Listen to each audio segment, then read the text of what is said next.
Hello friends, welcome to my channel happyhomemakerradha. இந்த வீடியோல நாம மட்டன் கோலா உருண்டை குழம்பு எப்படி prepare பண்றதுங்கறத பார்க்கலாம்.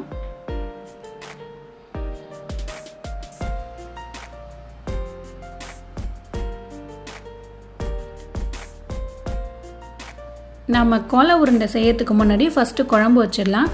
அது விசில் வர டைம்ல நம்ம வந்து உருண்டைக்கு prepare பண்ணிப்போம். குக்கர் வச்சுக்கோங்க. குக்கர்ல வந்து ஒரு 3 டேபிள்ஸ்பூன் அளவுக்கு எண்ணெய் சேர்த்துக்கோங்க. எண்ணெய் சூடான பிறகு 2 பட்டை, 2 கிராம்பு, 2 ஏலக்காய் சேர்த்துக்கலாம். இது பொரிஞ்ச பிறகு நான் 10 லிருந்து 15 சின்ன வெங்காயம் கட் பண்ணி வச்சிருக்கேன். உங்களுக்கு வேணும்னா நீங்க 2 பெரிய வெங்காயம் கூட சேர்த்துக்கலாம். சின்ன வெங்காயத்துக்கு பதில் ஒரு 3 பச்சை மிளகாய் சேர்த்துக்கோங்க. இத வந்து நம்ம நல்லா வதக்கிக்கணும். பொன்னிறமா வதங்கின பிறகு இதுல ஒரே ஒரு தக்காளி சேர்த்தா போதும்.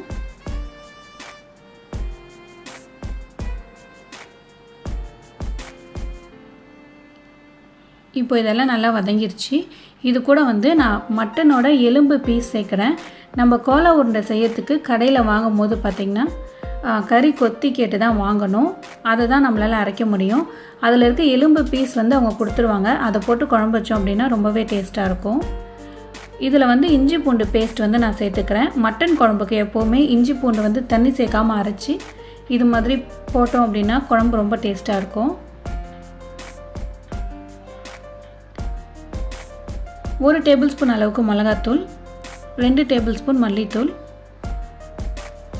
1/2 டேபிள்ஸ்பூன் மஞ்சள் தூள் சேர்த்துக்கலாம். உப்பு தேவையான அளவுக்கு சேர்த்துக்கோங்க. ஏன்னா நம்ம மட்டன் கோலா உருண்டை ப்ரிப்பேர் பண்ணுறோம் இல்லையா, அதில் வேறு கொஞ்சம் உப்பு சேர்ப்போம். ஸோ உப்பு அதிகமாகிடாமல் இருக்கணும் அப்படிங்கிறதுக்காக நான் இதில் கொஞ்சம் கம்மியாக தான் சேர்க்குறேன். இப்போ இதெல்லாத்தையும் நம்ம மிக்ஸ் பண்ணிவிட்டு இல்லை நம்ம தண்ணி சேர்த்துக்கலாம். இந்த குழம்பு வந்து நம்ம நார்மல் மட்டன் குழம்பு வைக்கிற மாதிரி இல்லாமல் கொஞ்சம் தண்ணியாக தான் வைக்கணும். ஏன்னா நம்ம அந்த உருண்டையை போடும்போது குழம்பு வந்து கொதிச்சு கெட்டியாக ஆரம்பிச்சிடும். ஸோ நம்ம இந்த குழம்பு தண்ணி அதிகமாக சேர்த்து நம்ம விசில் விட்டுக்கலாம்.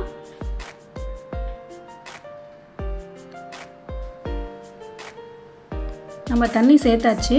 இப்போ உடனே நம்ம குக்கர் மூடி விசில் விடக்கூடாது. அப்படி விட்டோம் அப்படின்னா அந்த குழம்புல வந்து கொத்தமல்லி மிளகாத்தூளோட ஸ்மெல்லாம் இருக்கும். ஸோ லைட்டாக கொதிக்க விட்டுட்டு அதுக்கப்புறம் வந்து நம்ம விசில் வச்சுக்கலாம். நான் யூஸ்வலாக வந்து பார்த்திங்கன்னா 7லேருந்து 8 விசில் வரைக்கும் வைப்பேன் மட்டனுக்கு. நீங்கள் உங்கள் வீட்டில் எந்த அளவுக்கு வைப்பீங்களோ விசில் அதுக்கு தகுந்த மாதிரி வச்சுக்கலாம். இது விசில் வரட்டும். அதுக்குள்ளே வந்து நம்ம மட்டன் கோலா உருண்டை பண்ணுறதுக்கான இன்க்ரீடியன்ஸ் என்ன, எப்படி பண்ணுறதுங்கிறத பார்க்கலாம்.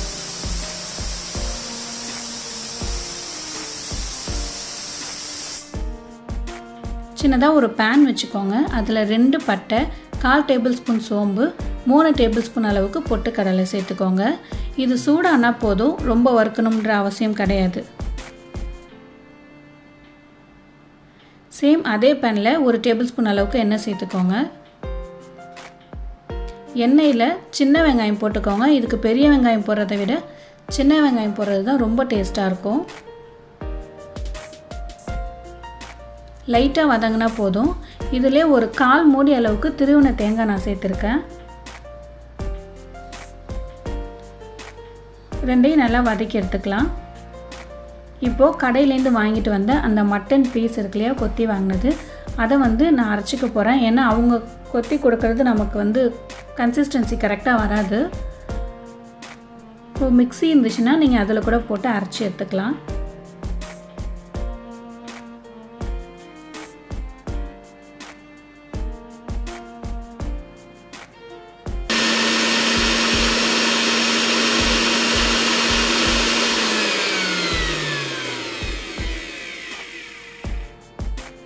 மட்டன் வந்து நம்ம நல்லா அரைச்சிட்டோம்.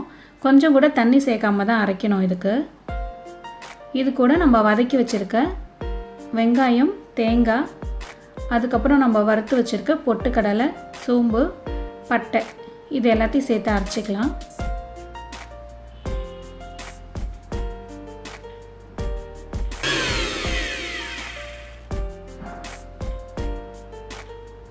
இது கூடவே மிளகாத்தூள் கொஞ்சம் போட்டுக்கோங்க. காரத்துக்கு தகுந்த மாதிரி போட்டுக்கோங்க. நான் 1 டேபிள்ஸ்பூன் அளவுக்கு சேர்க்குறேன். கொஞ்சமாக மஞ்சள் தூள், அப்புறம் இதுக்கு தேவையான அளவுக்கு உப்பு போட்டு நல்லா நைஸ் பேஸ்ட்டாக அரைக்கணும். தண்ணி கண்டிப்பாக சேர்க்கக்கூடாது. அரைச்சி நம்ம உருண்டை ப்ரிப்பேர் பண்ணி வச்சுக்கலாம். இப்போ வந்து பார்த்திங்கன்னா அந்த குழம்பு வந்து விசில் வந்துருச்சு. நான் விசில் அடங்கினப்புறம் வேறு ஒரு பேனில் மாற்றிருக்கேன், அகலமான பேனில். இப்போ நம்ம உருண்டை பிடிச்சி வச்சுருக்கிறத இது கூட சேர்க்க போகிறோம் இந்த குழம்புல. நீங்கள் இந்த குழம்புல சேர்க்கும் போது ஒரு உருண்டை மேலே இன்னொன்று இருக்க மாதிரி போடக்கூடாது, 8 போடணும். இப்போ நீங்கள் ஒரு 30 உருண்டை நீங்கள் ப்ரிப்பேர் பண்ணி வச்சுருக்கீங்க அப்படின்னா ஃபஸ்ட்டு ஒரு 5 உருண்டை 6 உருண்டை அது மாதிரி போட்டு ஒரு செட்டு வெந்ததுக்கப்புறம் திரும்பி வந்து நீங்கள் செகண்டாக போட்டு அது மாதிரி நீங்கள் செய்யும் போது உங்களுக்கு அந்த உருண்டை வந்து ஷேப் மாறாமல் உடையாமல் நல்லா வெந்து வரும். இப்போது இந்த ஓரம் ஃபுல்லாக வந்து பார்த்திங்கன்னா எண்ணெய் பிரிஞ்சு வந்திருக்கும். இது மாதிரி வந்திருக்கு அப்படின்னா குழம்பு கரெக்டான கன்சிஸ்டன்சியில் இருக்குது அப்படின்னு சொல்லிட்டு அர்த்தம். இப்போ எல்லா உருண்டையுமே வெந்து மேலே வந்துருச்சு. ரொம்பவே சூப்பராக இருக்கும். கண்டிப்பாக வீட்டில் ட்ரை பண்ணி பாருங்கள். என்னோடய சேனலில் வர வீடியோஸ்லாம் உங்களுக்கு ரொம்ப பிடிச்சிருக்குன்னா மறக்காமல் என்னோடய சேனல் சப்ஸ்கிரைப் பண்ணிக்கோங்க. பக்கத்துலேயே ஒரு பெல் சிம்பிள் இருக்கும், அதையும் கிளிக் பண்ணிக்கோங்க. அப்போ தான் நான் எப்பப்போ வீடியோஸ் போட்டாலும் உங்களுக்கு நோட்டிஃபிகேஷனில் வரும். நன்றி.